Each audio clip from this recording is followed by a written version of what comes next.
Dear all students, once again welcome to DSOF YouTube channel.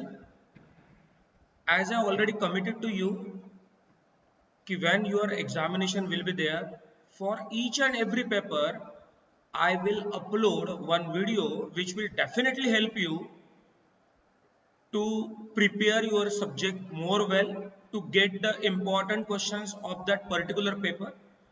And as I committed, just this video is for your upcoming paper, SAD.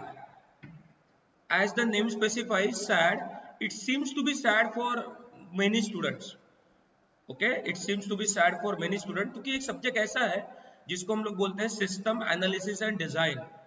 ये एक ऐसा subject है जो subject ठीक है, it's not a subject which is programming based, एक theoretical subject है, but फिर भी इसकी जो थ्योरी होती है ना, वो थ्योरी एक बार दो बार तीन बार पढ़ने के बाद भी एग्जैक्टली समझ ही नहीं आता कि यार है क्या, यार मैं क्या लिखूं. ओके, तो डोंट वरी. आज का ये जो वीडियो है, मैं आपको दावे के साथ बोल सकता हूँ, इस वीडियो के एंड तक जैसे आप लोग पूरा सुनेंगे ना, तो इसमें मैं सिर्फ इंपॉर्टेंट क्वेश्चन डिस्कस न करते हुए मैं इसका एक थोड़ा रिवाइज सेशन भी ले रहा हूँ, जिसमें क्या हो रहा है कि अल्टीमेटली आपको एक सैड सब्जेक्ट क्या है, कैसे इसके क्वेश्चंस पढ़ने चाहिए, कैसे इसको प्रिपेयर करना चाहिए, ये आपको बिल्कुल विद इन 1 आवर आपको एक वन शॉट वीडियो में ये आपको देखने को मिलने वाला है. ठीक है. एक और चीज मैं बोलना चाह रहा हूँ कि अब जैसे आप देख रहे हो कि every time I am going to help you for your examination, और काफी लोगों के हमें कमेंट्स आते हैं, मैसेजेस आ रहे हैं कि सर हमें बहुत ज़्यादा फायदा हो रहा है, तो प्लीज़ इस सब्जेक्ट का वीडियो अपलोड करो. ठीक है, इस तरीके से हमें कमेंट्स आते रहते हैं, बहुत अच्छा लग रहा है. ऐसे कमेंट्स करते रहो, मैसेजेस करते रहो, रिप्लाई देते रहो, ताकि हमें समझ में आए कि exactly how the benefit you are getting. वैसे तो as per my 25 years of experience is concern, मुझे आइडिया है ही कि स्टूडेंट्स को एक्चुअली क्या चाहिए और कैसे एग्जाम में लिखना चाहिए, अकॉर्डिंग टू द प्लेसमेंट, आगे जाके जॉब अगर मिलना चाहिए तो उसके लिए कैसे स्किल डेवलप होने चाहिए. तो ये सारे गाइडेंस हम लोग हमेशा करते ही रहते हैं. बट अभी ये लास्ट वीडियो है, इसके बाद के वीडियो आप लोगों को किसी को भी, मतलब मैं अगर RTMNU की स्टूडेंट्स की बात करता हूँ, BCA BSc कंप्यूटर साइंस की, तो आप लोगों को किसी को भी अभी ये पर्सनली वीडियो हम लोग वीडियो की लिंक जो है वो शेयर नहीं करने वाले. कुछ दिनों से हम लोग वैसे करते आ रहे हैं, बट अभी नहीं करेंगे हम लोग, because it's not feasible for us. तो इसलिए आपको लगता है कि आने वाला लिनक्स पेपर है, ई कॉमर्स पेपर है और बहुत सारे जो पेपर है, और अगर आपको लगता है कि इन सारे पेपर के वीडियो आपको सही टाइम पे मिले, तो आप सब लोग ये जानते हो कि आपको सही टाइम पे वीडियो तभी मिलेगा, ठीक है, जब आप हमारा चैनल सब्सक्राइब करेंगे. क्यों ऐसा? अरे यार, आप सब लोगों को पता ही है ना, अगर आपको सब्सक्राइब करके रखेंगे, अपना नोटिफिकेशन ऑन रखेंगे, तो जैसे आपका C+ पेपर हुआ, सैड का पेपर शुरू, 2 दिन का छुट्टी है, सैड का पेपर है, फिर लिनक्स NM रहेगा, DMS2 रहेगा, लिनक्स रहेगा, तो आपको नोटिफिकेशन आ जाएगा कि दीपक सर ने वीडियो अपलोड कर लिया है. बराबर है ना? तो आपको 10 बार चैनल पे जाके देखना पड़ेगा, अरे आया क्या वीडियो, आया क्या वीडियो, आया क्या वीडियो. तो it's kindly request to you कि अगर हम लोग आपके लिए मेहनत कर रहे हैं, आपको बहुत अच्छी अच्छी चीजें प्रोवाइड कर रहे हैं, तो पहले चैनल को सब्सक्राइब पहले करो, अभी के अभी चैनल को सब्सक्राइब करो, नोटिफिकेशन ऑन रखो, तो आपका एग्जाम खत्म होने तक के आपको सपोर्ट मिलता रहेगा और आपको डेफिनेटली उसकी help. Okay, I am taking a 2 second break. उतनी देर में आप फटाक से चैनल को सब्सक्राइब करो.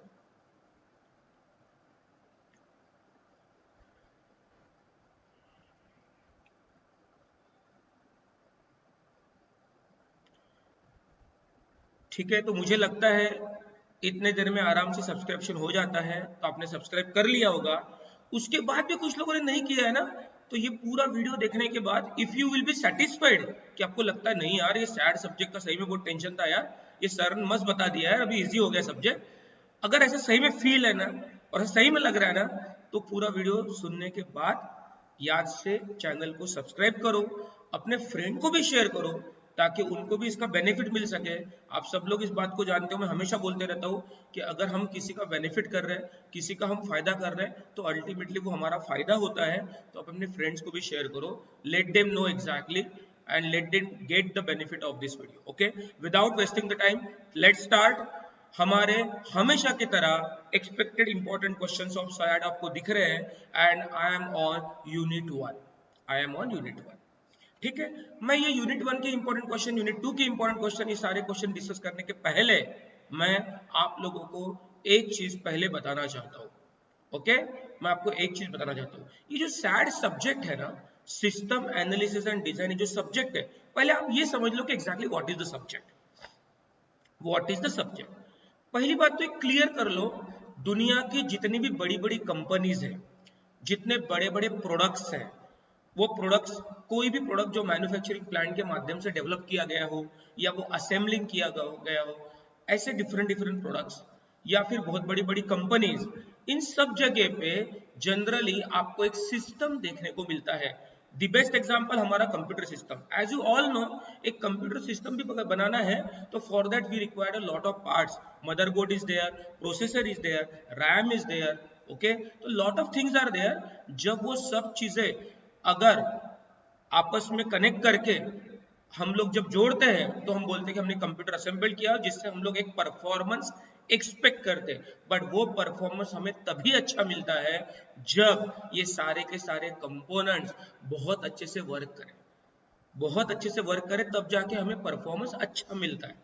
ओके, इसका मतलब हमारा जो एक कंप्यूटर सिस्टम है, ये कंप्यूटर सिस्टम के जो छोटे छोटे पार्ट्स है, motherboard, RAM, processor, hard disk, ये सभी पार्ट्स को मिलजुल के काम करना है। मिलजुल के मतलब इनके बीच में एक इंटर कनेक्टिविटी है, इनके बीच में एक इंटर डिपेंडेंसी है, बराबर है। और ये सब लोग मिलके अगर किसी एक ही पर्पस के लिए या किसी एक ही उद्देश्य के लिए अगर काम करेंगे ना, तो हमें परफॉर्मेंस अच्छा मिलेगा। ओके, तो ये जो कंप्यूटर सिस्टम हम एग्जांपल ले रहे हैं, ऐसे दुनिया के सभी सिस्टम, हमारा घर भी एक सिस्टम है, होम मैनेजमेंट सिस्टम, हमारा घर अच्छा चलना चाहिए। कॉलेज, मॉल, कोई भी इंस्टीट्यूट, कोई भी office, government office, private office, ये सभी एग्जाम्पल है एक सिस्टम का। ये सभी जगह सिस्टम चलता है। बट ये सभी जगह जो सिस्टम है ना, वो तब सक्सेसफुली चलता है जब वो सिस्टम के छोटे छोटे पार्ट्स होते हैं ना, which is called as sub system. Sub system are also having another sub system. ऐसे छोटे छोटे पार्ट्स मिलकर एक सिस्टम बनता है। और जब ये सभी पार्ट का अगर एक ही गोल रहेगा, जो हमारे मेन सिस्टम का गोल है, तो ही हमारा सिस्टम सक्सेसफुल होता है। Are you getting this? इस पूरे सिस्टम को समझने के लिए सिस्टम एनालिसिस एंड डिजाइन ये एक सब्जेक्ट है। फॉर योर काइंड इंफॉर्मेशन, ये सब्जेक्ट है ना, ये मेनली मैनेजमेंट का सब्जेक्ट है। मोस्टली जो लोग एमबीए करते हैं उनको ये सब्जेक्ट बहुत अच्छे से डिटेल में होता है, क्योंकि MBA person is going to manage something, and for perfect management आपका सिस्टम एनालिसिस एंड डिजाइन का नॉलेज आपको होना बहुत ज्यादा जरूरी है, बराबर है। तो यू आर वेरी लकी कि ये सब्जेक्ट आप लोगों को सिलेबस में दिया हुआ है, उस बहाने आप ये सब्जेक्ट पढ़ने वाले हैं। बट प्रॉब्लम क्या है, जनरली स्टूडेंट्स इसको पढ़ते हैं, मगअप करते हैं, रट्टा मारते हैं और थ्योरेटिकली छाप के पेपर निकाल लेते हैं। बट मेरा जो एक्सपीरियंस है इतने साल का, मैं ये बोलना चाहूंगा कि ये सब्जेक्ट बहुत इंटरेस्टिंग है, बहुत इंपॉर्टेंट है अपने मैनेजमेंट के पॉइंट ऑफ व्यू। और इस सब्जेक्ट का अगर सही स्टडी करते हैं, अच्छा नॉलेज लेते हैं, तो डेफिनेटली ये आपको बहुत ज्यादा हेल्प करता है आपके रियल टाइम सिस्टम डेवलपमेंट में। ठीक है, चलो, बट अभी ये समय है क्या? नहीं, अभी हमारे पास बहुत कम समय है, हमारा एग्जाम है, हमें प्रिपरेशन करना है, उस हिसाब से हम लोग इसके पॉइंट डिस्कस करने वाले हैं। तो जिस तरीके से मैं आपको बोल रहा था, पहले सब्जेक्ट को अंडरस्टैंड कर लो। इस सब्जेक्ट में हमारे जो पहले 3 यूनिट है, unit 1, unit 2, unit 3, this 3 units is all around system development life cycle. एक सिस्टम को जब सही तरह से डेवलप करना है ना, तो इसकी एक लाइफ साइकिल होती है। वो लाइफ साइकिल प्रॉपरली फॉलो की ना, तो हमारा सिस्टम बहुत अच्छे से डेवलप होता है, बराबर है। और मैंने थोड़ी देर पहले क्या बोला कि ये जो सिस्टम होता है ना, ये सिस्टम सही तरीके से काम कब करता है, जब इसके सारे कंपोनेंट सही तरीके से काम करें और सभी का एक गोल।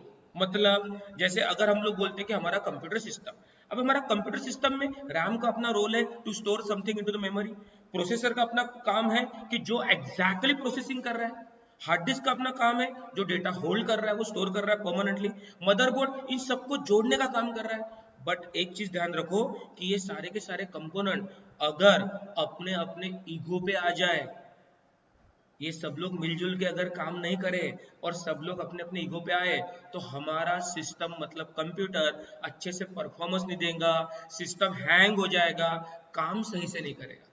सर मतलब नहीं समझा? देखो सीधी सी बात है, नॉर्मली कंप्यूटर में क्या होता है कि हम लोग जब कंप्यूटर में कुछ ऑपरेशन परफॉर्म करने जाते हैं तो हम लोग एक कमांड देते हैं, as you know, to make it bold, to make the print, कुछ ना कुछ कमांड देते हैं। जब हम कमांड देते हैं तो that command is first of all accepted by the operating system, बराबर है। ऑपरेटिंग सिस्टम क्या करता है, हमारी कमांड लेता है और वो कमांड का जो हमारा पर्पस है या टास्क हमें जो परफॉर्म करना है, वो परफॉर्म करने के लिए उसको प्रोसेसर की जरूरत पड़ती है ना, क्योंकि कुछ भी मुझे प्रिंट आउट निकालना है, मुझे किसी चीज को बोल्ड करना है, मुझे कोई भी काम करना है ना, तो उसके लिए जो मेरा एक्चुअली काम करने वाला बंदा कौन है, प्रोसेसर है, बराबर है। तो ओएस क्या बोलेगा, अरे प्रोसेसर इधर आ, ये यूजर क्या बोल रहा है उसका काम कर। प्रोसेसर बोला ठीक है जो आ गया, मुझे पहले जगह दो, मतलब प्रोसेसर रिक्वायर्ड मेमोरी, तो उसके लिए रैम की जरूरत पड़ रही है, रैम को बोल रहा है तू इधर आ, इसको जगह दे काम करने के लिए, ओके जो आ गया, रैम अपनी जगह दे रहा है और ऐसा करके प्रोसेसर उस जगह पे हम जो बोल रहे हैं वो टास्क परफॉर्म कर रहा है। बट मुझे एक चीज बताओ, अगर ये अपने अपने ईगो पे आ जाए, प्रोसेसर बोलेगा नहीं मैं प्रोसेसिंग नहीं करता, रैम बोलेगा मैं इसको जगह नहीं देता, कल मेरा इससे झगड़ा हुआ था, मैं इसको जगह नहीं देता, आपको क्या करना है कर लो।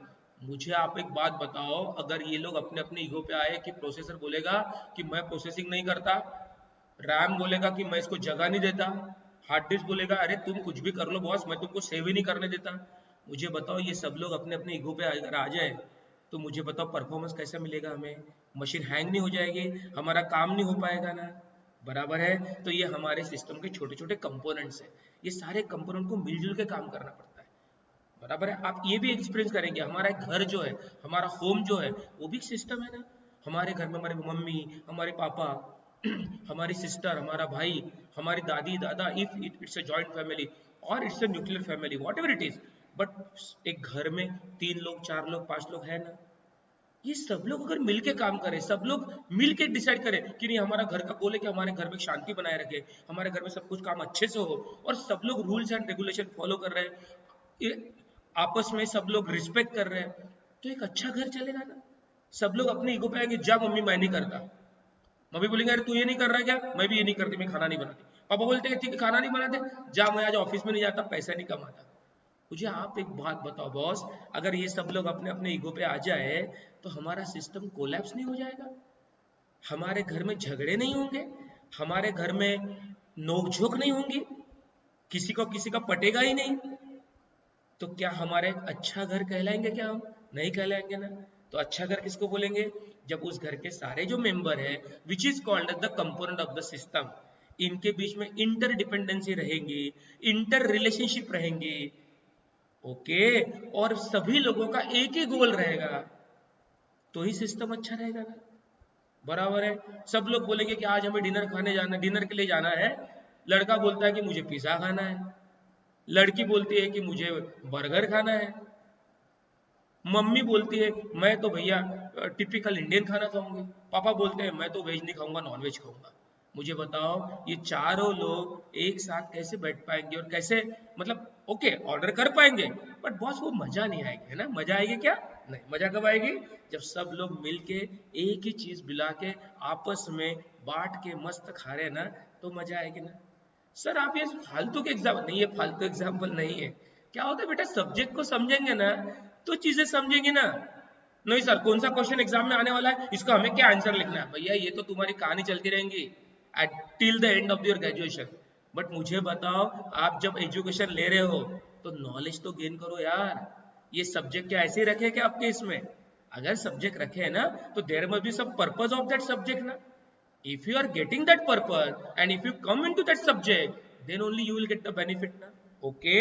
तो ये है एक्चुअली सब्जेक्ट की सिस्टम एनालिसिस एंड डिजाइन, ठीक है। तो इसकी जरूरत कब पड़ती है, इसकी जरूरत क्या पड़ती है, अगर एक घर बहुत अच्छे से नहीं, एक घर में नोकझोंक बहुत ज्यादा है, एक अच्छी फैमिली नहीं है। हमारे सिस्टम कंप्यूटर का परफॉर्मेंस अच्छे से नहीं मिल रहा है, हमें मशीन बार बार हैंग हो रही है। हमारी पॉलिटिकल सिस्टम इतनी बड़ी वो कोलैप्स हो गई है, बिकॉज पॉलिटिकल सिस्टम का एक उद्देश्य सबका ये है कि भैया हमारा इंडिया का भला होना चाहिए। If prime minister will think कि हमारा इंडिया का भला होना चाहिए, चीफ मिनिस्टर इफ थिंक कि मेरे इंडिया का भला होना चाहिए, इफ कारपोरेटर विल थिंक कि मेरे इंडिया का भला होना चाहिए, इफ ये पूरी पॉलिटिकल सिस्टम जो है ना, कारपोरेटर से लेके एमएलए से लेके सीएम के लेके पीएम से लेके सब लोग और उनसे जुड़े हुए सारे लोग, सबके अगर दिल में रहे कि इंडिया का भला होना चाहिए तो कितना अच्छा सिस्टम रहेगा ना। बट अगर ये सब लोग अपना अपना भला चाहेंगे, भैया मुझे किसी से लेना नहीं है, भैया मुझे मेरा भला होना चाहिए, और सब लोग अपने अपने ईगो पे आ जाए, तो मुझे बताओ हमारी पॉलिटिकल सिस्टम कोलैप्स नहीं हो जाएंगे? हमारा इंडिया डूब नहीं जाएगा? अच्छे से काम नहीं हो पाएगा ना? इसका मतलब ये सिस्टम के सारे छोटे छोटे जो पार्ट्स है ना, उन्होंने आपस में मिलजुल के जब काम करेंगे तो सिस्टम अच्छे से काम करता है। इसलिए बहुत सारे सिस्टम कोलैप्स होते हैं। तो फिर ये सब्जेक्ट किस चीज का है? तो अब ये तो बातें हो गई नॉर्मली समझने के हिसाब से, ये तो बातें हो गई रियल लाइफ की।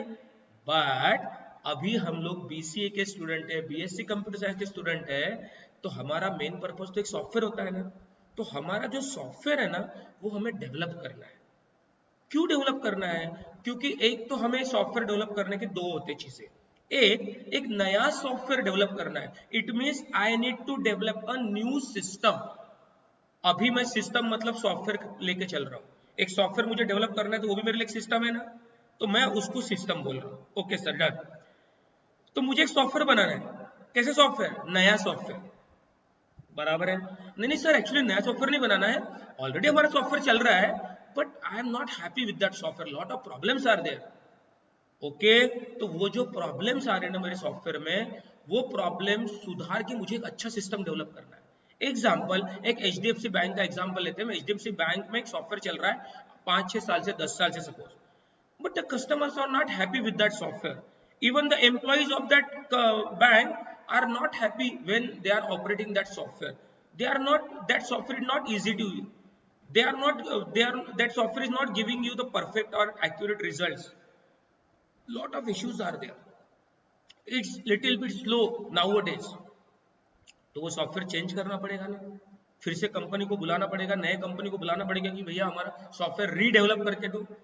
वो रीडेवलपमेंट जो है ना, उसी के लिए हमें लगता है सॉफ्टवेयर डेवलपमेंट लाइफ साइकिल, बराबर है? तो हमारे जो सारे यूनिट है, इन सारे यूनिट में दी मोस्ट इंपॉर्टेंट जो हमारे पहले 3 यूनिट है, ठीक है, यहाँ पे सभी कुछ यही दिया है, सिस्टम क्या है, सब सिस्टम क्या है, तो कैसा है, एक थीम या एक कॉन्सेप्ट अगर हम दिमाग में लेके चलेंगे तो वो सब्जेक्ट पढ़ते टाइम हमें वो इजी लगता है और इजी टू गेट होता है। ओके, तो उस हिसाब से देखा जाए तो ये हमारे देखो टाइप्स ऑफ सिस्टम कौन से होते हैं, physical system, open system, manmade system, this are the typical question. मैं क्वेश्चन पे बहुत जल्दी आने वाला हूँ, बस मैं आपके सामने एक डायग्राम रखने जा रहा हूँ, सिस्टम के कैरेक्टरिस्टिक्स क्या है, this are all the notes you are getting perfectly.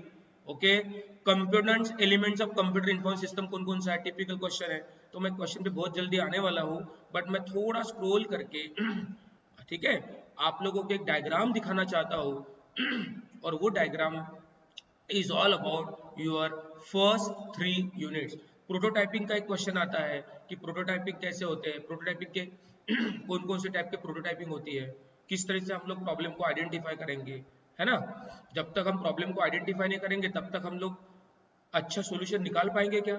हमें कोई भी अच्छा सॉल्यूशन निकालना है, कंप्यूटर अगर हमारा हैंग हो रहा है तो भाई हैंग क्यों हो रहा है? Is it a problem of RAM, is it a problem of processor, is it a problem of software?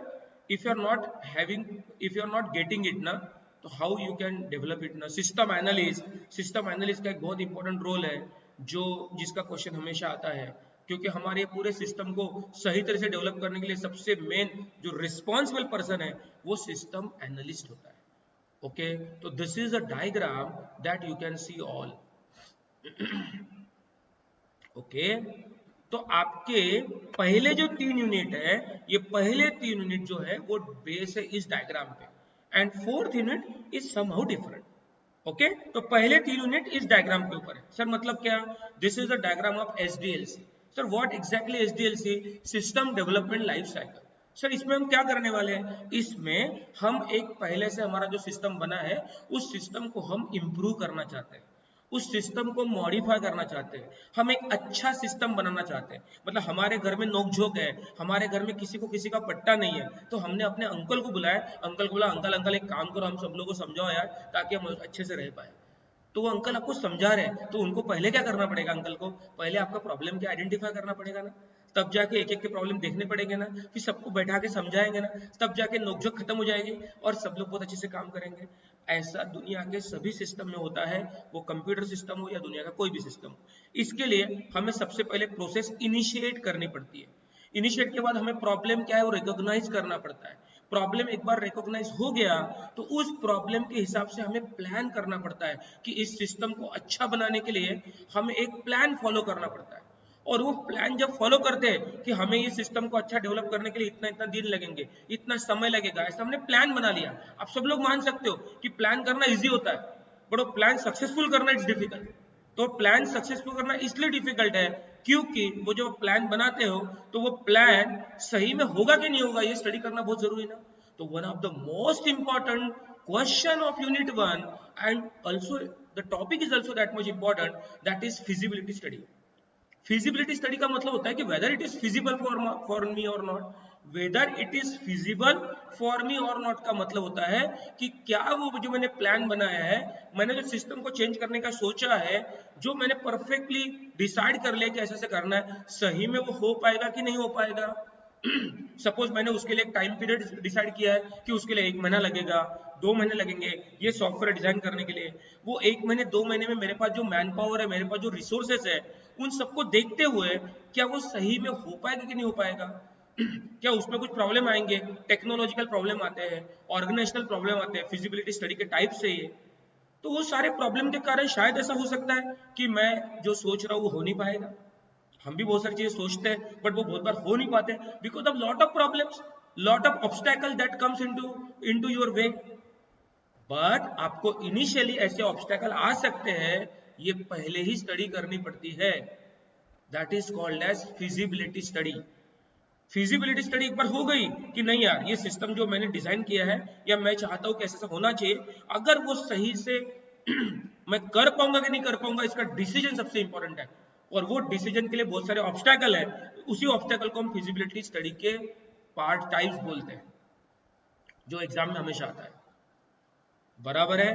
तो ये फिजिबिलिटी स्टडी का सिग्नल अगर हमें पॉजिटिव मिल गया कि यस यार आई कैन डू इट, मैं इसको कर सकता हूं, मेरे पास 2 दिन बचे, मुझे 4 मिनट साइड के प्रिपेयर करने हैं, क्या मैं कर पाऊंगा क्या, इसके आपको प्लान करना है ना। आपने प्लान तो कर लिया, अरे कर लूंगा, अरे कर लूंगा नहीं बेटा, तेरा फ्रेंड घर में आके बैठा है, तेरे बाजू में कहीं शादी है, तुम्हारे तुम्हारे कजिन्स तुम्हारे रिलेटिव्स घर में आके बैठे, तुम्हारा पढ़ाई में ध्यान नहीं लग रहा है, कल तुम्हारे फ्रेंड का बर्थडे है, उसके बर्थडे पार्टी में जाना है, lot of obstacles are there ना। ओके, तो you must have to keep all that obstacle in your mind, you must have to get all that obstacle before after doing some planning, and by considering all these obstacle, if you make a perfect plan and if you think कि वो plan अभी successful होगा, then only you will be successful ना। because of physical health एक दिन हमारी पढ़ाई नहीं हुई, अरे lot of problems are there। बराबर है। और ये लॉट ऑफ प्रॉब्लम के कारण हो सकता है कि आपने सोचा नहीं यार मैंने सोच तो लिया कि मैं कर लूंगा लेकिन नहीं हो पाएगा, बहुत मुश्किल है, it's very difficult. That is called as feasibility study, the most important phase of the SDLC.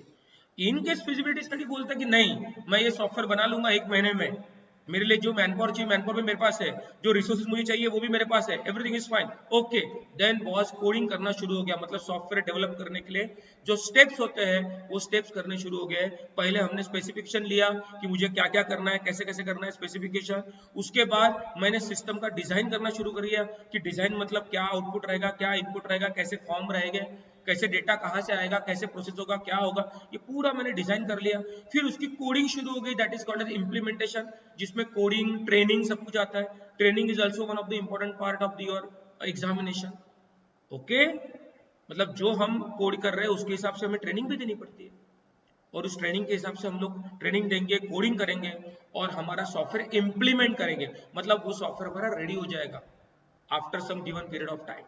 एक बार वो सॉफ्टवेयर रेडी हो गया तो उसको हम टेस्ट करेंगे कि whether that software is as per my satisfaction और नॉट, क्या मैंने जो सोचा था वैसा हुआ कि नहीं हुआ, उसको टेस्ट करेंगे। टेस्टिंग के अलग अलग टाइप्स है, वो हम करेंगे। अगर टेस्ट का रिजल्ट हमें सक्सेसफुल मिलता है कि yes my all testing are done, unit testing, system testing, integration test, types of test are there, बराबर है। वो टेस्टिंग के टाइप्स है, पहले छोटे छोटे पार्ट को टेस्ट करना पड़ता है, फिर बड़े पार्ट को टेस्ट करना पड़ता है, फिर होल पार्ट को टेस्ट करना पड़ता है।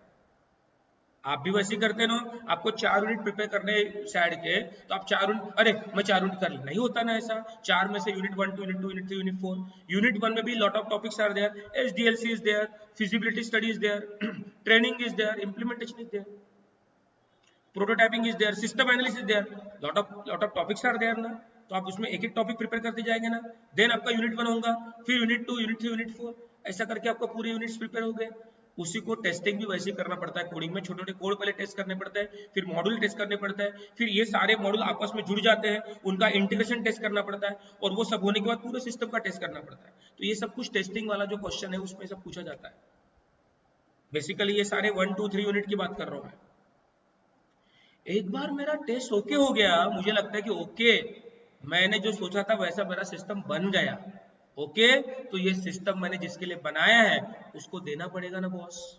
मतलब sir, if Infosys company is thinking कि I want to develop a software of HDFC bank, तो एचडीएफसी बैंक का software is now ready, testing is final, testing is okay, all the things are up to the mark. तो अब मुझे बताओ, इनको वो software HDFC को देना पड़ेगा ना, which is called as conversion. Conversion की मेथड हमेशा एग्जाम में आती है, pilot method, cold turkey method, बराबर है, प्रोसीजरल मेथड, हमेशा एग्जाम में आने वाला क्वेश्चन है कन्वर्जन मेथड। ये मैं बात कर रहा हूँ पहले 3 यूनिट की। कन्वर्जन का मतलब होता है कि वो सॉफ्टवेयर अभी उनको हमने दे दिया, means old system is replace with the new system. पुराना सिस्टम गया बॉस, नया सिस्टम आ गया। Are you getting this? Conversion एक बार हो गया, इसका मतलब वो सिस्टम जिसके लिए बनाया था उसको सिस्टम यूज करने के लिए दे दिया ना। अब देने के बाद वो सिस्टम को वो लोग ऑपरेट करेंगे ना, उसको हम लोग बोलते हैं पोस्ट डेवलपमेंट एक्टिविटी। मतलब एक बार सॉफ्टवेयर बन गया तो उसके बाद जो आता है उसको बोलते हैं हम लोग पोस्ट डेवलपमेंट एक्टिविटी। मतलब मेरा सॉफ्टवेयर बन गया, जिनको मुझे देना चाहिए था उनको मैंने दे भी दिया, अब वो लोग ऑपरेट कर रहे हैं। फिर वो लोग ऑपरेट करेंगे तो उन्होंने भी कुछ स्टार्टिंग में रिक्वायरमेंट रखी थी, हमें हमारा सॉफ्टवेयर ऐसा चाहिए, उसमें ये फैसिलिटी चाहिए, इतने परफेक्ट रिजल्ट आने चाहिए, तो वो सबको उनको एनालिसिस नहीं करना पड़ेगा। फिर वो एनालिसिस करने के लिए उसको हम एनालिसिस करने को क्या बोलते हैं हम लोग, इवैल्यूएशन। वो इवैल्यूएट करेंगे, डेली प्रॉपर रिपोर्ट मिल रहे हैं क्या, परफेक्ट रिजल्ट मिल रहा है क्या, ये सब करेंगे कि नहीं करेंगे। और ऐसा करने के बाद उसमें छोटे मोटे अगर बग्स आते हैं, हमारा सब टेस्टिंग परफेक्ट हुआ था, उसके बाद भी एक्चुअल ऑपरेशन करते टाइम छोटे छोटे बग्स आते हैं, उस बग्स को सुधारना पड़ेगा ना। उस बग्स को सुधारने के लिए हम बोलते हैं मेंटेनेंस। तो क्या बोलते हैं, मेंटेनेंस। तो this is your exactly complete life cycle of SDLC, जो आपके 3 यूनिट में मतलब 3 यूनिट में स्प्रेड होती है। और फिर चौथा unit is all about the project management. Are you getting this?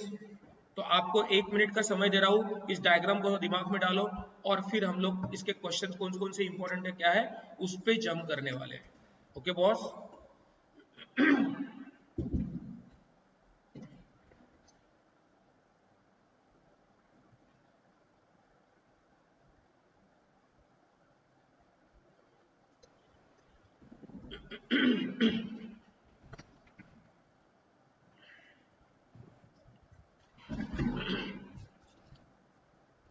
तो let's have a discussion on questions.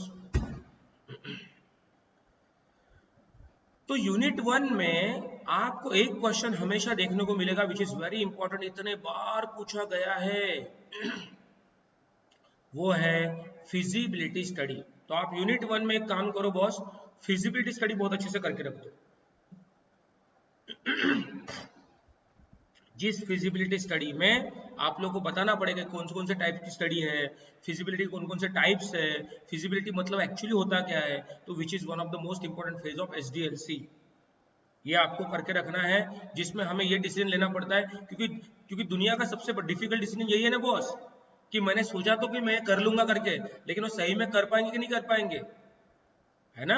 तो ऐसे सिस्टम को डेवलप करने के लिए उसके अलग अलग टाइप्स होते हैं कि हो सकता है कि जो सिस्टम डेवलप कर रहे हैं उसके लिए हमारे एम्प्लॉय हमें मना कर रहे हैं, हमारी टीम हमें मना कर रही है कि नहीं ऐसे नहीं बनाना चाहिए, which is called as organizational threats, organizational problems. हमें टेक्नोलॉजिकली हम कम पढ़ रहे हैं, फाइनेंशियली हम लोग कम पढ़ रहे हैं, हम नहीं बना पा रहे सॉफ्टवेयर। तो ऐसे डिफरेंट डिफरेंट टाइप्स है फिजिबिलिटी स्टडी के। You go through the notes, you will get all the types and feasibility study is one of the important question. आप इसको करके रखो, 99% आपको एग्जाम में क्वेश्चन देखने को मिलता है फिजिबिलिटी स्टडी। तो यूनिट 1 जो है आपका वो यूनिट 1 डिवाइड है कुछ 4-5 इंपॉर्टेंट टाइप्स में। पहला एक फिजिबिलिटी स्टडी बहुत इंपॉर्टेंट क्वेश्चन है जो बहुत बार आपको आता है। दूसरा क्वेश्चन जो आपको बहुत बार एग्जाम में आता है वो आता है सिस्टम एनालिस्ट का। सिस्टम एनालिस्ट एक ऐसा पर्सन है जो हमारे पूरे सिस्टम को सही से डेवलप करने के लिए हेल्प करता है, और हमारा सिस्टम क्या है क्या नहीं उसके लिए, उसको फॉलो करने के लिए उसके कुछ रूल्स होते हैं। Change agent, lot of rules are there already, all that things are there in the notes। मैं कैसे एक एक पॉइंट करना पॉसिबल है क्या? बिल्कुल नहीं। एक एक पॉइंट करना है तो हमें 4-5 घंटे एक दिन कंप्लीट डिस्कस करना पड़ेगा, but it's a one shot video. इसमें मैं सिर्फ आपको आइडिया दे रहा हूँ एग्जाम के पहले थोड़ा। ओके, जो रेगुलर क्लास में हमारे सैड के क्लास में जो स्टूडेंट पढ़ चुके हैं, actually we devoted a complete month on discussion all this subject, और बहुत अच्छे से हमने वो डिस्कस किया हुआ है।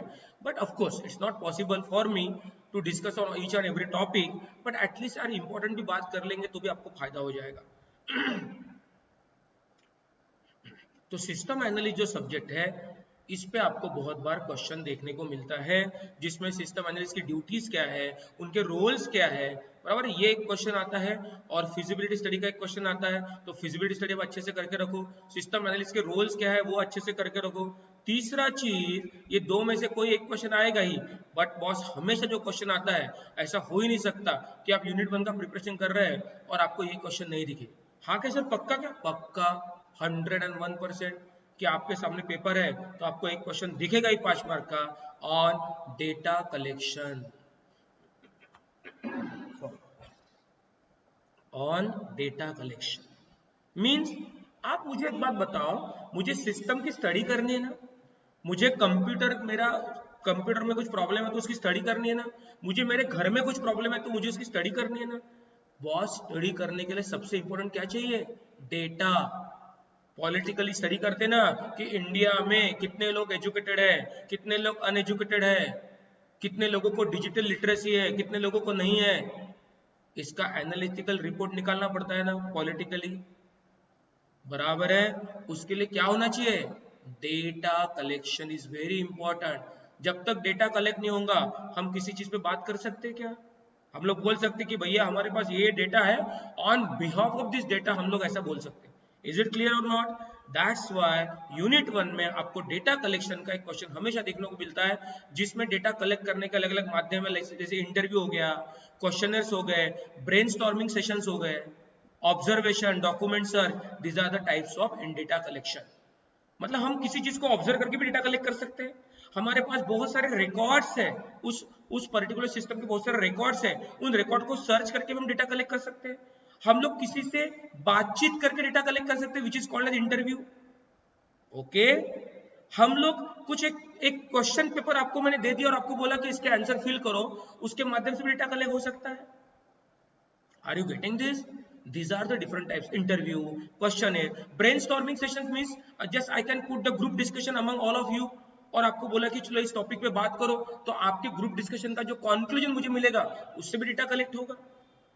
तो brainstorming session means just like a GD, interview, questioners, observation, document search, these are the all the types of data collection, which is one of the most important question. Boss आप paper देखना, 6 तारीख को paper आपको आएगा ना, उसमें आपको question दिखेगा ही, डेटा कलेक्शन, 5 मार्क तो पक्के है बॉस। उसके साथ हो सकता है कि आपको दूसरा क्वेश्चन मिल जाए फिजिबिलिटी स्टडी का। अरे सर बन गया मेरा काम, फिजिबिलिटी से डेटा कलेक्शन, यस डन। हो सकता है कि डेटा कलेक्शन के साथ आपको सिस्टम एनालिसिस का क्वेश्चन मिले। ओके ओके, हो सकता है कि उसके साथ आपको एक क्वेश्चन मिले सिस्टम डेवलपमेंट लाइफ साइकिल का, जो मैंने आपको डायग्राम दिखाई थी। तो पूरी डायग्राम बहुत अच्छे से बनानी है और उसके सभी फेजेस के बारे में लिखना है, which is also one of the important question. हो सकता है उसके साथ मुझे components of computer information system, जैसे मैंने आपको थोड़ी देर पहले बताया कि कोई भी कंप्यूटर इंफॉर्मेशन सिस्टम की हम बात करते हैं तो वो कौन से कंपोनेंट से बनता है, तो जो मोस्टली आने वाले क्वेश्चन जो है वो है components of computer system, system analysis, SDLC, feasibility study, data collection. इसमें से एक गारंटेड कौन सा है? Data collection. एक गारंटेड कौन सा है? Data collection.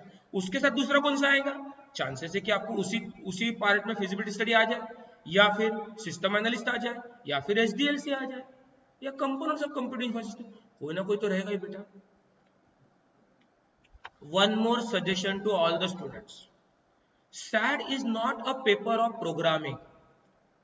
We don't want to write any program ना, okay? It's not a mathematical subject जहां पे हमें एक मेथड सॉल्व करनी है या एक प्रॉब्लम सॉल्व करना है। Are you getting this? जब ऐसा नहीं है ना तो इट्स ए थ्योरेटिकल पेपर ना, तो आई सजेस्ट यू कि इसको आप कॉन्सेप्चुअली पढ़ो। It's very difficult to mug up. रट्टा मार सकते हैं क्या? अरे नहीं भैया, कहां से रट्टा मार सकते हैं? तो आप कॉन्सेप्चुअली पढ़ो, फंडे दिमाग में रखो। और जिनकी इंग्लिश अच्छी है, जिनकी इंग्लिश अच्छी नहीं है तो उनको थोड़ा डिफिकल्ट होगा, पर जिनकी थोड़ी इंग्लिश अच्छी है, they are having the ability to write all the answer by their own. तो ऐसे सारे स्टूडेंट्स के लिए आई डोंट थिंक सो कि this subject is that much difficult, but provided उसके फंडे दिमाग में होने चाहिए। हाँ सर, कॉलेज में वो नोट्स तो मिल गए हैं, उन्होंने जेरॉक्स दे दिए है, वो नोट्स सर वो क्या था कुछ भी नहीं पता चला सर, हमें इस सब्जेक्ट क्या था ये पता नहीं चला। डोंट वरी बेटा, अभी आपको धीरे धीरे समझ में आ रहा है, अभी आप पढ़ने बैठोगे तो it become more easy for you, I will guarantee you. Okay, और उसके थोड़े वर्ड्स डिफिकल्ट लगते हैं आपको क्योंकि मैं बहुत डिटेल में समझा रहा हूँ क्या? अभी नहीं। डिटेल में समझाने के लिए भैया मेरे सामने आके बैठना पड़ता है, समय देना पड़ता है, एक एक महीना 2-2 महीने हम लोग इन सारे सब्जेक्ट पे बातें करते हैं। और lot of students from all the colleges, Kamla Nehru, Prerna college, Shivaji science, Ambedkar college, CPC, all the VMV, from all the college, Mota Science, the students come to me and take the benefit of all these things। सही में लेते हैं बहुत सारे student और उनको benefit मिलते हैं। Benefit is one side, exam का पेपर तो निकलता ही है बॉस, बट नॉलेज मिलता है। क्योंकि क्या होता है कि जब हमें नॉलेज मिलता है ना, आफ्टर दैट हमारे में ट्रांसफॉर्मेशन होते हैं, हमारी बॉडी लैंग्वेज चेंज होती है। Are you getting this? हमारे बात करने का तरीका चेंज होता है। ओके, सिर्फ पेपर निकालने से नहीं होता है, नॉलेज से होता है। फिर वो प्रोग्रामिंग का नॉलेज हो या किसी भी सब्जेक्ट का नॉलेज हो। ओके, तो स्टूडेंट इन सब चीजों का बेनिफिट लेते ही है। If you think in future, for example third same, जैसे हम थर्ड सेम की बात करते हैं, ओके पॉइंट निकला इसलिए बता रहा हूँ, थर्ड सेम की बात करेंगे, अभी सेकंड सेम थर्ड सेम आपका, आप लोग सब लोग समझो, जैसे जैसे आप आगे बढ़ोगे वैसे सब्जेक्ट और टफ होने वाले हैं और डिफिकल्ट होने वाला है। ऑफकोर्स होगा ना, 10th स्टैंडर्ड और 12th स्टैंडर्ड में जमीन आसमान का फर्क था ना बॉस। 10th स्टैंडर्ड में जिन्होंने 92% ले लिए उनको 12th में डायरेक्ट 65 पे आ गए ना, आए कि नहीं आए? क्यों हुआ ऐसे? बिकॉज 10th 12th में बहुत फर्क है ना। तो जैसे जैसे आपका एजुकेशन आगे बढ़ते रहता है वैसे वैसे चीजें टफ होती रहती ना। तो definitely second year is more tougher than first year, final is more tougher than second year. तो आगे आगे बढ़ती रहने वाली कहानी बराबर है। और ऐसे चीज में आप लोगों को डेफिनेटली एक अच्छा गाइडेंस मिलना बहुत जरूरी होता है। जैसे कि थर्ड सेम में डेटा स्ट्रक्चर सब्जेक्ट है, data structure, DSA, one of the most famous subject. Maximum company के इंटरव्यू में डीएसए पूछते हैं, डेटा स्ट्रक्चर एंड एल्गोरिदम। उसके एल्गोरिदम पल्ले नहीं पड़ते बॉस, 99% बच्चों के पेपर बैक आते डीएसए के, बराबर है। तो ऐसे सब सब्जेक्ट को अगर आपको डिटेल में पढ़ना है, मेरे सामने बैठ के पढ़ना है, एक एक यूनिट वाइज बहुत अच्छे से दिमाग में डालना है, अच्छे स्कोर करना है marks, as well as subject को समझना है। सिर्फ मार्क्स स्कोर नहीं करना है, वो तो कोई भी बच्चा रट्टा मार के करता है, पर सब्जेक्ट को समझना है so that it will help you in your interview. Finally हम एजुकेशन क्यों ले रहे हैं? टू मेक द करियर ना। करियर कैसे बनेगा? सिर्फ पेपर निकाल के नहीं, करियर बनेगा नॉलेज लेके, ताकि हम इंटरव्यू क्लियर कर सके, हमें बहुत अच्छे कंपनी में प्लेसमेंट हो सके। Are you getting this? और वो सब करने के लिए स्किल डेवलप करनी पड़ती है। फिर उस स्किल डेवलपमेंट में वो प्रोग्रामिंग की कोडिंग का स्किल हो या फिर वो किसी भी सब्जेक्ट का स्किल। तो ये हम लोग जनरली डी सॉफ्ट में, which is situated at Dattatreya Nagar, जहां पे मैक्सिमम लोग ऑफलाइन में आते हैं। You also visit once at D Soft, and if it is not nearer to your home, तो we are having all the batches in hybrid mode also, offline online दोनों mode में हमारे classes चलती है। You can take the benefit of that also. क्योंकि third sem से आपके subject और टफ होने वाले हैं, तो आपको ऐसे वन शॉट वीडियो से आपका काम नहीं होगा। हाँ, थोड़ा बहुत तो हेल्प मिल जाएगा, बट सब्जेक्ट बहुत हार्ड होने वाले हैं और उसके लिए आपको डेप्थ में उसका नॉलेज लेना और उसका गाइडेंस मिलना बहुत जरूरी है। And to be very frank with you, at the college level if everybody tries for their best ना, वो बात नहीं हो पाती बेटा, बराबर है। ओके, तो कम टू द पॉइंट। तो आपको एसडीएलसी पे क्वेश्चन देखने को मिलेगा यूनिट 1 में। तो I must welcome to all the students in third sem fourth sem at this of computer, क्योंकि आगे के सब्जेक्ट डॉट नेट, पीएचपी, बहुत बड़े बड़े सब्जेक्ट है, डेटा स्ट्रक्चर, ओरेकल, और उसका नॉलेज जब आपको आ जाएगा ना, you will rock in the world. Boss rock करना है ना, करियर बनाना है कि नहीं है, किसी पेपर निकालना रट्टा मार के, है ना, yes. So for that definitely you require the guidance of some experienced people like the people those are attached with the DSOF computer from last 25 years, then you will get the benefit of all that। 2-4 YouTube के video देख के आपको लगता है कि हमको समझ में आ रहा है, बट उन वीडियो से नहीं होता। सामने जब बैठते हैं, एक एक डाउट क्लियर करते हैं, हम एक एक असाइनमेंट देते हैं, वो असाइनमेंट जब करते हैं तब बात कुछ और होती है। अगर सिर्फ YouTube से वीडियो से पूरी आपकी लाइफ चेंज होने वाली है, तो मुझे बताओ जो 12th स्टैंडर्ड में पढ़ने वाले बच्चे हैं, वो क्यों इतने बड़े बड़े ब्रांड में क्लासेस लगा रहे हो, 3-3, 4-4 लाख रुपए खर्चा कर रहे हैं। नॉर्मल YouTube का सब्सक्रिप्शन लेके उनका काम तो फ्री में हो जाता है, बट वो अपना करियर दांव पे नहीं लगा सकते बेटा, क्योंकि 12th is the turning point of life ना। फिर इसलिए वो 2 लाख, 4 लाख, 5 लाख रुपए खर्चा कर रहे हैं, बच्चे पढ़ रहे हैं, एजुकेशन ले रहे हैं, जेई निकालना है, नीट निकालना है, अच्छा करियर बनाना है। कर रहे कि नहीं कर रहे? नहीं तो यूट्यूब पे सोर्सेज अवेलेबल नहीं है क्या? बिल्कुल है, बट उसके भरोसे उनका करियर नहीं बन सकता। थोड़ी बहुत हेल्प मिल सकती है, उस हेल्प से क्या होगा, सिर्फ अपनी गाड़ी आगे बढ़ेगी और कैसे तो भी डिग्री मिल जाएंगी, बट सिर्फ कैसे तो भी डिग्री मिल के करियर नहीं बनने वाला है। उसके लिए स्किल चाहिए, और वो स्किल डेवलप करने के लिए definitely you require guidance of some experience people, those are already in this field from many years। okay, for your kind information, DSOF computer सिर्फ ट्रेनिंग सेंटर ना होते हुए we are having a company also, AR DSOF IT Solution Private Limited company, we are having our own company also, जिसमें हम लोग development करते हैं। हमारे पास बाहर के यूएस के क्लाइंट्स हैं, और उसमें हम रियल टाइम में सॉफ्टवेयर कैसे बनाते हैं वो भी सिखाते हैं। और ऐसे हमारे यहाँ प्लेसमेंट ओरिएंटेड बैचेस भी होती है, जिसमें स्टूडेंट वो चीज सीख के कंपनी में प्लेस होते हैं। If you come to the DSOF, you will get some boards in front of the DSOF where the students are place in TCS, Infosys, Persistent, Proficient, Capgemini, ऐसे अलग अलग कंपनी में स्टूडेंट अपने यहाँ से प्लेस हुए हैं, क्योंकि उनको गाइडेंस मिला है, उनकी वो स्किल डेवलप हुई है। Are you getting this? चलो, सॉरी बॉस, ये समय मैंने थोड़ा सा आपका लिया, सिर्फ इसलिए लिया, मुझे थोड़ा सर्टेन काइंड ऑफ फीलिंग थी जो दिल से निकली मेरी, not decided of course at all. बस वही मुझे लगा कि मैं जिनसे बात कर रहा हूँ ना, इन स्टूडेंट का जो पूरा करियर है बॉस, वो करियर स्किल पे बेस है। ठीक है, ऐसे वीडियो तो आते रहेंगे, आपको एग्जाम के लिए हेल्प होती रहेंगी, बट फाइनली आपको स्किल डेवलप करना भी उतना ही जरूरी है। ओके, और ओनली यूट्यूब के बेस पे, सिर्फ यूट्यूब के वीडियो देख के स्किल डेवलप नहीं हो सकती, सिर्फ अपना काम चल सकता है। काम चलाओ काम करना और रियल टाइम में कुछ तो भी अच्छा करना, इसमें डिफरेंस है। ओके सर, प्लीज ज्यादा पकाओ मत, कम टू द सब्जेक्ट, हमारे पास टाइम कम है। हाँ बेटा मुझे पता है। Okay, doesn't. तो system development life cycle, data collection, ये हमारे इंपॉर्टेंट क्वेश्चन है। Components of computer information system, कभी कभार प्रोटोटाइप का क्वेश्चन आता है, कभी कभार सिस्टम के कौन कौन से टाइप होते हैं, ओपन सिस्टम, क्लोज सिस्टम, ऐसा क्वेश्चन आता है। ठीक है, तो मेरा आपको सजेशन ये है कि प्रोग्रामिंग का पेपर नहीं होने के कारण, प्रोग्रामिंग का पेपर नहीं होने के कारण आपको मैं सजेशन देता हूं कि इसमें क्वेश्चन छोड़ो मत, क्वेश्चन छोड़ो मत। You must have to write something into the paper. Sir मतलब क्या, हम लोग क्या अभी पठान की स्टोरी लिख के आ जाएगी एग्जाम में? नहीं, ऐसा नहीं बोलूंगा बेटा, इसलिए मैं आपको जो आइडिया दे रहा हूँ ना, उससे आपको नॉलेज आ जाएगा ना, तो नॉलेज आने के बाद आपको थोड़ी बहुत इंग्लिश ठीक ठाक है ना, तो आप थोड़ा लिख के आओ बेटा, क्वेश्चन छोड़ो मत। You have to write something. Okay, तो पेपर बैक नहीं आएगा आपका। Lot of students come to me, sir paper back है, what should I do? Lot of students come to me.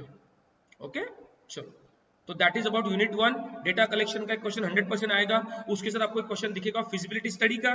Okay, if feasibility study is not there, then system analysis is there और SDLC is there. 100% boss, you go through all these topics, try to understand all that topics। if you are not able to understand each and every point, don't worry, at least उसका तो concept वो दिमाग में रखो भैया, अपने मन से लिख के आओ। Don't worry, nobody is having a time to read your answer word by word और line by line, but at least लिखो तो उससे जुड़ा हुआ कुछ चीज। उस हिसाब से पढ़ो। ओके, चलो come to the unit 2। Unit 2 में आपको मैक्सिमम टाइप क्वेश्चन देखने को मिलेगा व्हाट इज डीएफडी। आपको पता है कि जब लोग प्रोग्राम बनाते हैं तो उस प्रोग्राम में हम लोग प्रोग्राम के पहले उसकी स्टेप्स लिखनी पड़ती है, इसको बोलते हैं एल्गोरिदम। उसको हमें ग्राफिकली रिप्रेजेंट करने के लिए बनाना पड़ता है फ्लो चार्ट विच इंडिकेट्स कि आपका प्रोग्राम का फ्लो कैसे चल रहा है। ओके, बट प्रोग्राम होता है एक छोटी सी चीज, फैक्टोरियल निकालना, प्राइम नंबर निकालना, एक इंफॉर्मेशन एम्प्लॉय के एक्सेप्ट करके डिस्प्ले करना। ऐसे छोटे छोटे जो लॉजिक होते हैं ना, उस लॉजिक को हम लोग ग्राफिकली अगर रिप्रेजेंट करेंगे ना तो उसको हम फ्लोचार्ट बोलते हैं। बट अब हम छोटे से प्रोग्राम की बात कर रहे हैं क्या? नहीं, हम तो एक बहुत बड़े सिस्टम की बात कर रहे हैं ना।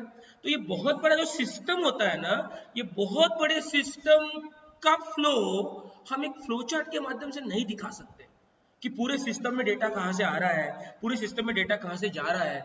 एक पूरा सिस्टम होता है ना, तो उस सिस्टम का पूरा फ्लो शो करने के लिए हमें एक डायग्राम बनानी पड़ती है which is called as data flow diagram. Sir which data you are talking about? I am talking about कि कोई भी जब सिस्टम होती है तो वो सिस्टम में कहीं ना कहीं से डेटा इनपुट होता है, उस सिस्टम में प्रोसेस होता है and finally we are getting some output. तो ये कहाँ से इनपुट आएगा, कैसे प्रोसेस होगा, कहाँ आउटपुट में जाएगा, उसका एक सिंबल्स होते हैं। अलग अलग साइंटिस्ट ने उन सिंबल को रिप्रेजेंट किया है, सर्कल बनाओ, वहां पे नंबरिंग दो प्रोसेस को, वगैरह वगैरह। अब पूरा डिटेल में मैं नोट्स के थ्रू नहीं जा सकता, बट एक आइडिया दे रहा हूँ। और वो डायग्राम के माध्यम से हम पूरे सिस्टम का फ्लो शो कर सकते हैं। That is called use data flow diagram which is very important. और जो क्वेश्चन आपको मैक्सिमम टाइम एग्जाम में देखने को मिलता है, बिल्कुल इस बार भी आपको देखने को मिलेगा होपफुली, डेटा फ्लो डायग्राम। बराबर है। उसके बाद जब हम लोग सिस्टम डिजाइनिंग करते हैं ना, तो सिस्टम डिजाइनिंग करने के लिए हमें बहुत अच्छा सिस्टम डिजाइन करना है ना, तो बहुत अच्छा सिस्टम डिजाइन करने हमको इनपुट डिजाइन करना पड़ता है, आउटपुट कैसे रहेगा ये सब डिजाइन करना पड़ता है। सबसे इंपॉर्टेंट फॉर्म डिजाइन करना पड़ता है। आप सब लोग इस बात को एग्री करेंगे, अगर आप बैंक में जाते हैं, if you want to deposit the money, आपको डिपॉजिट फॉर्म भरना पड़ेगा ना, विड्रॉ करना है तो विड्रॉ फॉर्म भरना पड़ेगा ना, लोन निकालना तो लोन फॉर्म भरना पड़ता है ना। हर चीज के लिए एक फॉर्म होता है ना, इट में बी फिजिकल फॉर्म और इट में बी ऑनलाइन फॉर्म। तो without form nothing can be happen. If you want to get admitted in your college, so you have to fill the admission form now. It may be offline form, it may be hard copy form, or it may be online form. But you must have to put some information into that form. डालनी पड़ेगी ना information. तो boss उसके लिए form चाहिए ना, तो form पे आपको बहुत बार क्वेश्चन देखने को मिलता है कि प्रिंसिपल्स ऑफ फॉर्म डिजाइन क्या है, फॉर्म क्या होता है, उसको समराइज करो। ओके, तो one question generally you find regarding form और regarding output design, and one is on DFD which is very important. एक और बहुत इंपॉर्टेंट क्वेश्चन इसमें आता है, वो है कोड डिजाइन। क्या होता है कि जब हम सिस्टम को डिजाइन करते हैं ना, तो हम कुछ कोड डिजाइन करते हैं टू अंडरस्टैंड द डेटा। जैसे कि सुपरमार्केट में बारकोड होता है to identify the price of the product. Okay, QR code is representing exactly the bank account details so that we can pay using that QR code. Okay, so these are the code which are going to be generated in the system to represent some data. ऐसे ही employ number, roll number, या जो भी ऐसे अलग अलग code design किए जाते हैं which is called as a code design. Code design is also one of the important question. Code design आपको एग्जाम में देखने को मिलेगा ही, डीएफडी आपको एग्जाम में मोस्टली देखने को मिलेगा। ओके, उसके बाद जो आपके पास डेटा आता है उसको हमें वैलिडेट करना पड़ता है कि whether the data is perfect और not, whether data is correct और नॉट, उसके लिए वैलिडेशन करना पड़ता है। और उसी से रिलेटेड वो डेटा कहीं ना कहीं हमें स्टोर करने के लिए उसकी डिक्शनरी भी मेंटेन करनी पड़ती है। तो डेटा डिक्शनरी या फिर उससे उसके रिलेटेड वैलिडेशन, इस पे जनरली आपको एक क्वेश्चन देखने को मिलता है यूनिट 2 में। ओके, उसके बाद sometime you got the question on structure English, because हमारे पास कुछ टॉपिक है डेटा को कलेक्ट, डेटा को एनालिसिस करने के लिए। Structure English, decision table, decision tree, DFD.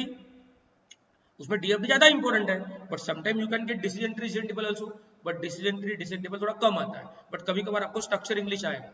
वो क्या करेगा, आपके पास जो भी डेटा है उसको आप एक स्टैंडर्ड इंग्लिश में आप लोग रिप्रेजेंट करेंगे ताकि सिस्टम के सारे लोग उसको समझ सके। Okay, that is your structure English. ठीक है, decision tree, process chart, study organization plan, ऐसे छोटे छोटे पॉइंट है। सर एक्चुअली सब कुछ क्या है, हाँ मैं पहले आपको बता दूं सब कुछ क्या है। इस यूनिट में मोस्टली फोकस किया गया है कि आपने डेटा कलेक्ट कर लिया ना, As you all know, the last topic of unit 1 is data collection. It means after completion of this unit 1, now we have collected the data.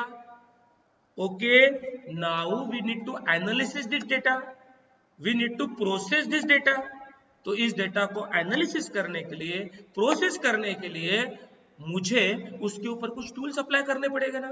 It में बी स्ट्रक्चर इंग्लिश, इट में B decision tree, it में B decision table और data flow diagram, it में B study organization plan और it में be a process chart. Okay, तो उस data को एनालिसिस करके उसके बेस पे हमें कुछ इंफॉर्मेशन मिलेगी और उसके लिए हमारे ये कुछ टॉपिक है. ठीक है, तो इस यूनिट में हमको मोस्टली इंपॉर्टेंट टॉपिक जो देखने को मिल रहा है वो है data flow diagram, okay, code design, form design, input output design, form design and some topic like structure English, decision tree and some topic like that. Okay, तो go through this unit and definitely you can prepare about this unit. Unit 3 की बात करते हैं हम लोग, तो हम ऐसा बोलेंगे कि यूनिट 1 में हमारी जो SDLC चल रही थी उस SDLC के हिसाब से हमारा डेटा कलेक्ट हो गया. यूनिट 2 में उस डेटा के ऊपर हमने प्रोसेसिंग की, एनालिसिस किया, डिजाइन किया, सिस्टम को डिजाइन किया, फॉर्म बनाए, सब कुछ किया. अब ये सब होने के बाद हमें इम्प्लीमेंटेशन, टेस्टिंग, ट्रेनिंग, इवैल्यूएशन ये सब करना पड़ेगा ना, तब जाके हमारी system development life cycle complete होंगी ना. तो इसलिए यूनिट 3 में हमारी system development life cycle complete हो रही है. सर कंप्लीट हो रही है मतलब? कंप्लीट हो रही है मतलब the last topic of unit 3 is maintenance. Before that which topic should be there? Evaluation. Before that data conversion. Before that implementation, testing, training. तो all this topics are there in unit 3. तो ultimately अगर आप पूरे unit को देखने जाएंगे तो आपको क्या देखने को मिल रहा है? यूनिट 1 SDLC का पहला पार्ट, यूनिट 2 SDLC का मिडल पार्ट, यूनिट 3 SDLC का last part. It means all these 3 units is around this system development life cycle. If you go through the book of the system development life cycle, the award book is very famous, one of the book. उसमें पूरी जो book है, it is all about the SDLC only. Complete book में क्या है? एक एक chapter SDLC का एक एक फेज है, बस उसी पे आपके 3 यूनिट चल रहे ना. तो फिर आपका एक बहुत इंपॉर्टेंट क्वेश्चन, वेरी इंपॉर्टेंट, ऐसा हो ही नहीं सकता कि आप एग्जाम देने बैठे और आपको यूनिट 3 में टेस्टिंग का क्वेश्चन नहीं देखने को मिलेगा. Because testing is having a very special importance. जब तक टेस्टिंग सक्सेसफुल नहीं होगा तब तक हम कैसे बोलेंगे कि हमारा प्रोडक्ट सक्सेसफुल बन गया है या उसको हम कन्वर्ट कर सकते हैं. तो टेस्टिंग का क्वेश्चन आपको देखने को मिलेगा ही. टेस्टिंग के कौन कौन से टाइप्स है, टेस्टिंग की कौन कौन सी लेवल्स है, system testing, unit testing, integration testing, small part की टेस्टिंग. तो lot of testing we need to do और उसके लिए आपको टेस्टिंग के डिफरेंट पार्ट करने पड़ते हैं. और आपका टेस्टिंग जब सक्सेसफुल हो जाता है ना तो आपको कन्वर्जन करना पड़ता है ना. ऐसा हो ही नहीं सकता कि आप एग्जाम का पेपर देने बैठे हैं और आपको यूनिट 3 में डेटा कन्वर्जन का क्वेश्चन नहीं दिखे. जैसे यूनिट 1 में आपको डेटा कलेक्शन का क्वेश्चन दिखेगा ही ना, उसी तरीके से आपको यूनिट 3 में कौन सा क्वेश्चन दिखेगा? Data conversion. मतलब cold turkey method, parallel method, pilot method, sequential method, procedural method, these are the methods of conversion. Sir इस मेथड में एक्चुअली क्या कर रहे हैं? Old system is replace with the new system. Old system को suddenly replace करना है क्या? नहीं. ओल्ड सिस्टम को थोड़ा टाइम देके रिप्लेस करना है क्या? नहीं. ओल्ड सिस्टम और न्यू सिस्टम दोनों को पैरेलली चला के रिप्लेस करना है क्या? That is called as conversion. Suddenly मेरा old system because of disaster, because of earthquake, because of short circuit, because of some happening, मेरा system collapse हो गया, मेरा सॉफ्टवेयर खराब हो गया, मेरी मशीन जल गई, मेरा ऑफिस जल गया, whatever it is, तो मुझे सडनली चेंज करना पड़ेगा ना. That is called as cold turkey method. Suddenly the things will happen. नहीं, मेरा सडनली कुछ ऐसी चीजें हुई नहीं, मुझे धीरे धीरे पुराने सिस्टम से नए सिस्टम पे जाना है, तो मैं दोनों सिस्टम को पैरेलली चलूंगा या फिर मैं यही सिस्टम चलाऊंगा और एक दिन डिसाइड करूंगा इसको बंद करो, नया सिस्टम लेके आओ. तो ये सारी का सारी मेथड जो है ना, this are regarding with conversion. क्या बोलेंगे हम? Conversion methods. Cold turkey method, parallel method, मतलब हम दो ओल्ड सिस्टम को नए सिस्टम को कब रिप्लेस करेंगे, that is called as conversion. आप पढ़ो बेटा, it's easy, don't worry. Then you will get one question on unit 3 on training. कि आप जब भी कोई सिस्टम डेवलप करते हो तो उसके छोटे छोटे चीजों की आपको ट्रेनिंग देनी पड़ेगी ना. ट्रेनिंग की अलग अलग मेथड्स होती है, कौन सी ट्रेनिंग देंगे, क्या इन हाउस ट्रेनिंग देंगे या कैसी ट्रेनिंग देंगे, उनके टाइप्स है, वो आपको करना पड़ेगा, बराबर है। For that you have to follow training. तो यूनिट 3 में आपको ट्रेनिंग का क्वेश्चन देखने को मिलेगा, आपको 101% कन्वर्जन का क्वेश्चन दिखेगा ही। अब वो कन्वर्जन का 5 मार्क मिल गया, फिर से वही कहानी आ गई, सर हर यूनिट में 5 मार्क मिल गए तो हमारा पेपर निकल जाएगा। हाँ, पेपर तो शायद निकल जाएगा कैसे तो भी, बट थोड़ा रिस्क नहीं ले सकते ना, तो उस 5 मार्क के साथ दूसरा भी 5 मार्क का क्वेश्चन पिक करना पड़ेगा। ओके तो इस यूनिट में हमें कन्वर्जन का क्वेश्चन पक्का मिल गया, उसके साथ अगर हमें दूसरा क्वेश्चन टेस्टिंग का मिल गया, यस सोने पे होगा, हो सकता है उसके साथ मुझे इवैल्यूएशन का क्वेश्चन मिल गया, सिस्टम इवैल्यूएशन, बराबर है। तो मेरी बात बन गई, या टेस्टिंग पे मिल गया। तो आप क्या करो, इन सबके कॉन्सेप्ट दिमाग में रखो। मैं तो आपको ये बोलूंगा कि after completion of your paper, if somebody ask you, अरे मेरा पेपर कैसा रहा, कितने मार्क्स का सॉल्व किया, बोले अरे कितने मार्क्स का सॉल्व किया, मतलब किया तो पूरा बॉस, क्या छोड़ा नहीं मैंने यार, लिख के आया कुछ ना कुछ। वो सर का सुना था वीडियो मैंने, उसमें मुझे समझ में आया कि नहीं भैया सबके कॉन्सेप्ट दिमाग में रखो और छोड़ो मत, कुछ ना कुछ लिख के आओ। आई फॉलो दैट प्रिंसिपल, और छोड़ा नहीं मैंने, क्योंकि मैं रट्टा मार के नहीं गया था ना। रट्टा मार के मैं बच्चों का क्या होता, अरे यार ये नहीं आ रहा, ये नहीं, अरे भैया कुछ तो थोड़ा दिमाग में रखो और लिख के आओ ना, सब कुछ लिख के आओ। ओके, देन टेस्ट, कन्वर्जन, ये सब टॉपिक्स है। एंड लास्टली आते हैं हम यूनिट 4 पे। ज्यादा समय न लेते हुए इसमें आपको बहुत बार, अब ये यूनिट हमारा SDLC से जुड़ा हुआ नहीं है, अब ये यूनिट कंप्लीटली हमारे प्रोजेक्ट मैनेजमेंट का है। मतलब सॉफ्टवेयर बनाया तो उसको हम रीयूज कैसे करेंगे, एक अच्छा सॉफ्टवेयर क्या होता है, क्वालिटी ऑफ सॉफ्टवेयर कैसे पता चलेंगे हम, from ISO certification we will get the quality of software. Okay, अब ये पूरे के पूरे सिस्टम को रिप्रेजेंट करने के लिए कौन से चार्ट बनाएंगे क्या हम, ये गैन चार्ट इज देयर, पर चार्ट इज देयर। तो गैन चार्ट, पर chart is one of the most important question, mostly आपको एग्जाम में देखने को मिलेगा यूनिट 4 में। विच क्वेश्चन, गैन चार्ट, पर chart, these are the chart which represent your complete system। Okay, तो गैन चार्ट, पर चार्ट, ये सब चीजें अभी किससे जुड़ी हुई है, project management. A project, my project is ready, already tested, already converted, evaluation is done, maintenance is going on, everything is fine na. Now there is a concept of management na। मेरा नया घर बन गया, मेरा पुराना घर में changes कर लिए, मैंने रिनोवेशन कर लिया, now my new home is ready, मैं उसमें शिफ्ट भी हो गया, मैं रहने भी चला गया, एवरीथिंग इज फाइन ना। अब छोटे छोटे प्रॉब्लम आते रहेंगे, मेंटेनेंस आते रहेगा, वो भी डन है। अब मुझे जरूरत किसकी पड़ेगी, कंप्लीट घर के मैनेजमेंट की, and that is the unit 4, project management. फिर उसमें आपको गैन चार्ट और पर चार्ट ये आपको मैक्सिमम देखने को मिलता है। This is one of the important question. दूसरा क्वेश्चन ये है कि आपका जो सॉफ्टवेयर बना है, क्या उस सॉफ्टवेयर को आप रीयूज कैसे कर सकते हैं, सॉफ्टवेयर रीयूजेबिलिटी क्या होती है, सॉफ्टवेयर में जनरली क्या क्या इश्यूज आते हैं। तो रीयूजेबिलिटी एंड इश्यूज से रिलेटेड आपको एक क्वेश्चन देखने को मिलेगा, गैन चार्ट, पर चार्ट से रिलेटेड आपको एक क्वेश्चन देखने को मिलेगा। ओके, आप जब भी प्रोजेक्ट बनाते हो, प्रोजेक्ट की प्लानिंग जो होती है, प्रोजेक्ट का जो मैनेजमेंट होता है, उसकी जो शेड्यूलिंग होती है, उसका एक क्वेश्चन मिलेगा। प्रोजेक्ट शेड्यूलिंग, शेड्यूलिंग में आपका आता है एक्टिविटी शेड्यूलिंग, उसमें आता है क्रिटिकल पाथ मेथड, वो आप करके रखो बेटा, शेड्यूलिंग का क्वेश्चन जनरली रहता है आपको एग्जाम में, वो आप अच्छे से करके रखो। सॉफ्टवेयर की क्वालिटी कैसे पहचानेंगे हम लोग, ISO, ISO का मतलब होता है इंटरनेशनल स्टैंडर्ड ऑर्गेनाइजेशन। बहुत बड़ी इंटरनेशनल कंपनी किसी कंपनी को ISO सर्टिफिकेशन देती है टू आइडेंटिफाई कि ये कंपनी ISO सर्टिफाइड है, इसका मतलब इसका क्वालिटी अच्छा है। हमने जो भी सॉफ्टवेयर बनाया है उसमें रिस्क क्या होती है, उस रिस्क को हम मैनेज कैसे करेंगे, that is called the risk management, that is called the risk management. तो आपको रिस्क मैनेजमेंट में क्वेश्चन देखने को मिलेगा, सॉफ्टवेयर रीयूज है, सॉफ्टवेयर में क्या इश्यू आ सकते हैं उसको देखने को मिलेगा, आपको प्रोजेक्ट प्लानिंग या प्रोजेक्ट मैनेजमेंट से रिलेटेड देखने को मिलेगा, और आपको सॉफ्टवेयर रीयूज या गैन चार्ट, पर चार्ट का क्वेश्चन देखने को मिलेगा।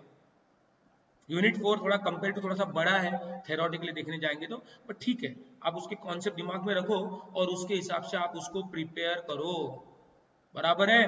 बट इसमें शेड्यूलिंग का क्वेश्चन रहता है, activity network and breakdown structure, बराबर है, क्रिटिकल पाथ मेथड वगैरह 2.5 मार्क में कंपलसरी क्वेश्चन में बहुत बार आपको देखने को मिलता है। These are all the unit 1 2.5 mark. Brainstorming क्या होता है, प्रोटोटाइपिंग क्या होता है, ऑब्जर्वेशन टेक्निक क्या है, कितने बार आया देखो डेटा कलेक्शन पे, सिस्टम और उसके सब सिस्टम के पार्ट क्या होते हैं, कॉस्ट बेनिफिट एनालिसिस क्या होता है, एसडीएलसी क्या है बॉस, ब्रेनस्टॉर्मिंग क्या है, प्रोटोटाइप क्या है। These are all the question asked on unit 1 for 2.5 marks. Unit 2 में डेटा डिक्शनरी, डेटा डिक्शनरी पे क्वेश्चन बोल, code design, data dictionary, categories of output, okay, components of computer information system, ऐसे क्वेश्चन देखने को मिलता है। यूनिट 3 में cold turkey method, data conversion की मेथड बोला ना आपको मैंने, वो आता है आपको 2.5 मार्क के लिए। टेस्ट इवैल्यूएशन और एक्सेप्टेंस क्या है, these are the ultimately phases of testing. Training, operational training क्या होती है, इनपुट डिजाइन के प्रिंसिपल कौन कौन से होते हैं, cold turkey method, are you getting this.